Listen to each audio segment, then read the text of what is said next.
هو الذی انزل من السماء ماء لکم منہ شراب ومنہ شجر فیہ تسیمون۔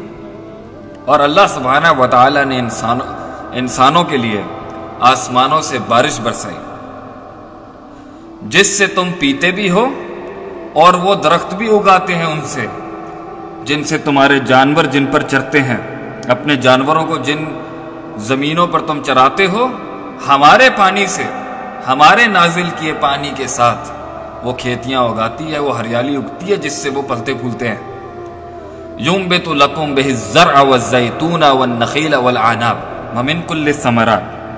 اللہ فرماتے ہیں اسی سے تو وہ تمہارے لیے کھیتی، زیتون، کھجور، انگور اور ہر قسم کے پھل اگاتے ہیں۔ بے شک ان سب میں نشانیاں ہیں ایک ایسی قوم کے لیے جو تفکر کرتی ہے، غور و فکر کرتی ہے، سوچتی ہے ان چیزوں کے اوپر کہ کھیتی کیسے اگ گئی، زیتون کیسے اگ گیا، انگور کیسے اگ گئے، کھجور کیسے اگ گئی، اور باقی پھل کیسے اگ گئے، اور پھر اس پھل کے بیج میں سے ایک اور درخت اگتا ہے، اور پھر وہ درخت بہت سارے پھلوں کو جنم دیتا ہے، اور پھر وہ بہت سارے درختوں کے اندر سے جو بہت سارے پھل نکلتے ہیں، ان میں سے ہزاروں بیجوں میں سے ہزاروں پھل نکلتے ہیں۔ کون کرتا ہے اس کو؟ اللہ کے سوا کوئی ذات نہیں جو یہ معجزے کر رہا ہوتا ہے تاکہ انسان سمجھے۔ وَسَخَّرَ لَكُمُ اللَّيْلَ وَالنَّهَارَ وَالشَّمْسَ وَالْقَمَرَ وَالنُّجُومَ۔ اللہ فرماتے ہیں کہ ہم نے تمہارے لیے رات اور دن کو مسخر کیا، سورج اور چاند کو مسخر کیا، ہم نے ان کی حدوں کو ڈیفائن کر دیا۔ رات نے دن کے پیچھے آنا ہے، دن نے رات کے پیچھے آنا ہے، اور کوئی اپنی جگہ سے ہلتا نہیں۔ سورج نے چاند کی جگہ نہیں لینی، چاند نے سورج کی جگہ نہیں لینی، یہ سب مسخر کیے گئے انسان تمہارے لیے۔ وَالنُّجُومُ مُسَخَّرَاتٌ، اور ہم نے یہ جتنے بھی ستارے ہیں ان کو تمہارے لیے مسخر کیا، بِأَمْرِهِ، وہ اللہ کے حکم کے تحت، اللہ کے حکم کے ماتحت وہ مسخر ہیں ہمیں سرو کرنے کے لیے، اللہ کی عبادت کرنے کے لیے اور انسانوں کو فائدہ دینے کے لیے۔ إِنَّ فِي ذَلِكَ لَآيَاتٍ لِقَوْمٍ يَعْقِلُونَ، اور بے شک کہ ان سب میں وہ نشانیاں ہیں ایک ایسے قوم کے لیے جو عقل رکھتی ہے، جو فرق کر سکتی ہیں حق اور باطل کا۔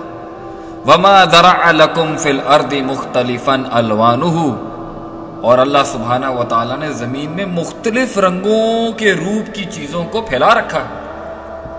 مختلفاً الوانہ، رنگ بھی اللہ کی تخلیق ہے، رنگ بھی اللہ کی مخلوق ہے تاکہ انسان کو اس کو دیکھ کے سکون ملے اور خالق کی یاد آئے۔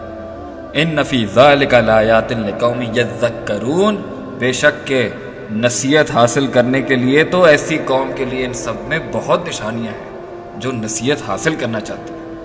اللہ فرماتے ہیں وَهُوَ الَّذِي سَخَّرَ الْبَحْرَ لِتَأْكُلُوا مِنْهُ لَحْمًا طَرِيًّا، اور اللہ سبحانہ وتعالی نے تمہارے لیے سمندروں کو مسخر کر دیا تاکہ تم کھاؤ اس میں سے گوشت، وَتَسْتَخْرِجُوا مِنْهُ حِلْيَةً، اور تم اس میں سے آرنیمنٹس اور اللہ سبحانہ تعالیٰ کی بنائی ہوئی جتنی سمندروں کے نیچے جیولری ہے، تلبسونها، جس کو تم لباس کے طور پہ استعمال کر لیتے ہو، وَتَرَى الْفُلْكَ مَوَاخِرَ فِيهِ، اور تم دیکھتے ہو کہ کشتیاں کیسے پانی کے اوپر سوار ہو جاتی ہیں۔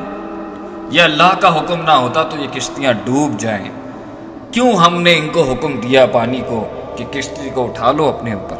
وَلِتَبْتَغُوا مِنْ فَضْلِهِ، اس لیے تاکہ تم پانی میں اپنا فضل تلاش کر سکو، سمندروں میں بحری بیڑوں کے ساتھ تجارت کر سکو، مچھلیاں پکڑ سکو، پھر اس کی تجارت کر سکو۔ وَلَعَلَّكُمْ تَشْكُرُونَ، تاکہ تم شکر گزار ہوتے ہیں۔ وَأَلْقَى فِي الْأَرْضِ رَوَاسِيَ، اور ہم نے زمینوں میں پہاڑ گاڑ دیے، أَن تَمِيدَ بِكُمْ، تمہارے لیے کہ تاکہ زمین بیلنس رہے، سٹیبل رہے، اور اس میں زلزلے اور ارتھ کو ایک نہ آئے۔ وَأَنْهَارًا وَسُبُلًا، اور ہم نے ان پہاڑوں میں سے رستے نکال دیے تمہارے لیے تاکہ تم رستوں کی پہچان کر سکو، نہریں نکال دی تمہارے استعمال کے لیے۔ اگر ان پہاڑوں کے اندر یہ رستے ہی نہیں بن سکتے، اللہ اسے یہ صفت ہی عطا نہیں کرتے، اللہ wouldn't have given it the attribute to have roots in itself، تو کیسے تم اپنے رستے تلاش کرتے ہیں، کیسے تم پہاڑوں کو کراس کر کے دوسری سلطنتوں میں جاتے ہیں۔ وَعَلَامَاتٍ وَبِالنَّجْمِ هُمْ يَهْتَدُونَ، اور اللہ فرماتے ہیں ہم نے زمین میں تمہارے لیے علامتیں رکھی ہیں تمہارے رستوں کو پہچاننے کے لیے۔ وَبِالنَّجْمِ هُمْ يَهْتَدُونَ، and it is with the stars you get guided۔ ستاروں کی تخلیق میں تمہارے لیے رستوں کا ڈھونڈنا ہے۔ کمپس ہے ہمارے پاس اللہ کی طرف سے آسمانوں کے اندر، ہم جب چاہیں جہاں چاہیں انہیں استعمال کر کے رستہ ڈھونڈ لیتے ہیں۔ کیا یہ خود بخود اتفاق، محض چانس اور کوئنسیڈنس ہے؟